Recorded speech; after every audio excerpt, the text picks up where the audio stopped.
Hey guys, what's up? So, I want to do a little strategy video here for 19.1. All right, 19 wall balls, 19 calories rowing. We got a 15-minute AMRAP, so this is pretty long.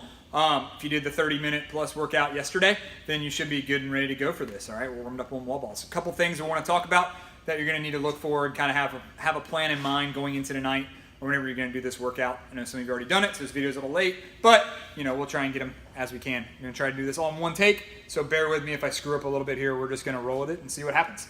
Awesome. So first thing to think about is what division are you going to be in? Are you RX? Are you scaled? Are you masters? Are you masters scaled? All right, a couple things. Your masters, if you're over 55, you're going to be in masters. You get a lighter wall ball. You get a lower line on the wall. All right. Other than that, scaled division for the main open division, you get a lighter wall ball. I think you even get a shorter target on the wall. A couple things to think about what's going to change that up. If you can do RX and you do RX in workouts and you got a set of 20 wall balls, you're probably fine. Okay.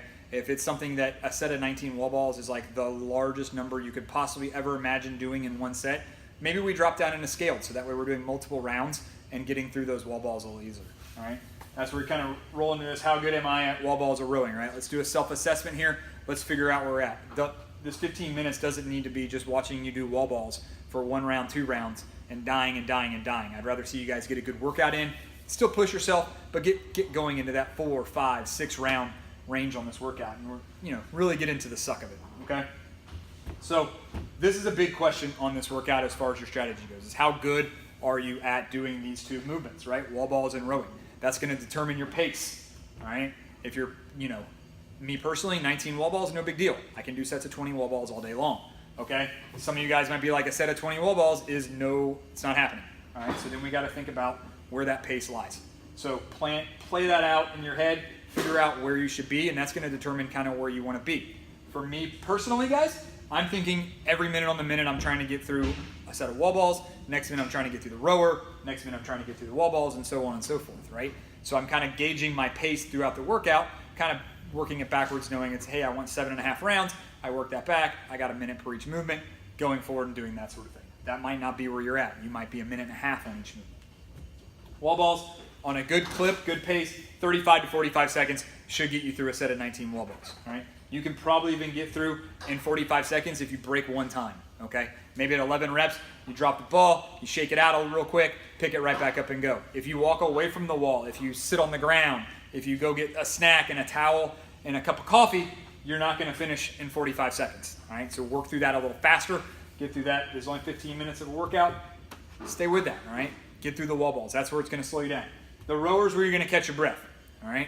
You're going to get on the rower, 2, 3 good hard pulls, get that thing moving, get it going, and then settle into your pace. Guys, you should be looking at under a minute, right at just over a minute pace on 19 calories. Ladies, they didn't give you a modification on the calories for this workout, so you're doing 19 as well. You want to be thinking somewhere, under 1:30, okay? Obviously, these numbers can change drastically as the workout goes on and as we get tired, but here's a good goal, all right? If you're not hitting it, don't beat yourself up. Just something to work on too. If you're a good efficient rower though, this is where you should be hanging out. All right. Wall balls. If wall balls are the fear and your nightmares, okay, you're Freddy Krueger, where am I going to break these up? What kind of strategy works best for you mentally going into these wall balls? Do I break it round 1? Do I break it round 2? Do I break it round 3? My advice would be round 1, you're starting fresh. It's 19 wall balls. It's the first thing out of the gate. Do 19 unbroken. All right. Get through that first round. Get on the rower. See how you feel. If you get in that second round, you're like, hey, I still feel pretty good. Keep going and take them as long as you can. The reality is you do have that full minute plus on the rower every round. You're going to kind of be able to recoup. You're going to be able to think about your next set of wall balls. You're going to be able to kind of reprioritize where you are at in life. So use that to kind of gauge how that's going on. Hopefully that makes sense. If you have questions about it, ask Dawn. She's good at that. Okay. That being said, when you drop the wall ball and you break, you can't break forever. Okay. It needs to be hit the ground. It needs to be 3, 2, 1. Pick it up, right back into it. Kind of some sticky spots on this workout where things are going to start to go bad. All right, quads are going to blow up. Okay, they're going to get sore. They're going to tire. That lactic acid is going to build in the quads. You're going to get super sore, super tired, super fast. You're not going to want to do wall balls. Trust me though, if you start the squats and start the wall balls, your legs will keep moving. You will be able to stand up. You will be able to keep going. It just won't feel like it at the moment. All right, keep going, keep driving through them. It'll get better as the set goes. Use the rower to kind of flush your legs out. Get that long stride in. Get going. Transitions, all right, from the wall to the rower, from the rower to the wall. All right, you can lose a lot of time right there. All right, if it's taking you 5-10 seconds every time to get that ball back going on the wall, it's going to start eating up on you. All right, you've lost a minute in the workout through 6 rounds. Okay, transition to the rower. Make sure the straps are a hair loose. All right, you want to be able to slide your foot straight in, right, without having to worry about the straps. You should be able to lose them a little loose, pull right back out. That way you're not screwing with the straps each round. Your judge will change the monitor, so you don't have to worry about doing that, but pay attention to this. All right, have it in your mind as you're getting off that rower. That first thing you're going to do is walk straight to the wall, pick up the ball, and go. We'll have the rowers right next to the wall. Should be pretty easy. Biggest thing on this workout, guys, is be efficient, okay? You got wall balls, smooth as fast. You can do wall balls super fast, and you're going to be here. You can do wall balls steady and keep moving, and you're going to be here, okay? Or somewhere right in the middle. It's going to be going super fast. All that's going to do is get you no rep because you're going to start missing the target, all right? You're going to miss your depth on the wall ball. Control through the bottom, aim at your target, shoot, catch. Don't forget to breathe. If you need to every now and then on a rep, kind of give a big windmill coming out of that, give your shoulders a break, and keep working through that, all right?